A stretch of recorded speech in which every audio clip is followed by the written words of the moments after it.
Okay, so as mentioned in the email this video is attached to, a bungee jumper makes a jump in the Gorge du Verdon in southern France.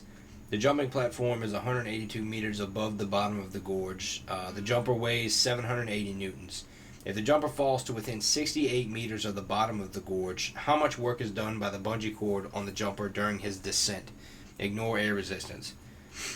Well, because we're ignoring air resistance, only two forces act on the jumper during the descent, and those two forces are gravity and the tension in the cord.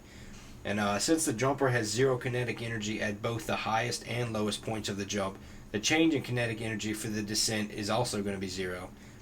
So therefore, the total work done by the two forces on the jumper must equal zero. And now on the top left, I drew a force body diagram to kind of illustrate what was going on here and show the two forces.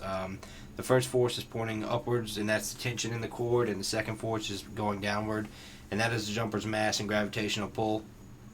Now I'll let tension be labeled as W sub C for the work done by the cord, and I'll let the mass and gravitational pull be illustrated as W sub G for the work done by gravity. Well, in order to find how much work is done by the bungee cord on the jumper during the descent, I needed to start off with this formula here, which is W sub total is equal to W sub G plus W sub C is equal to the change in K equal to 0. Now, the work done by gravity is going to be found by the formula of W sub G is equal to F sub Y times the change in Y is equal to negative mg times the change in Y. And now this is where the weight of the jumper is going to be equal again to mg is equal to 780 newtons. And this is all the while y is equal to 0 at the bottom of the gorge. The vertical component of the displacement is going to be this formula here, which is the change in y is equal to y final minus y initial. And all I did was plug in my values for that, which were 68 meters minus 182 meters.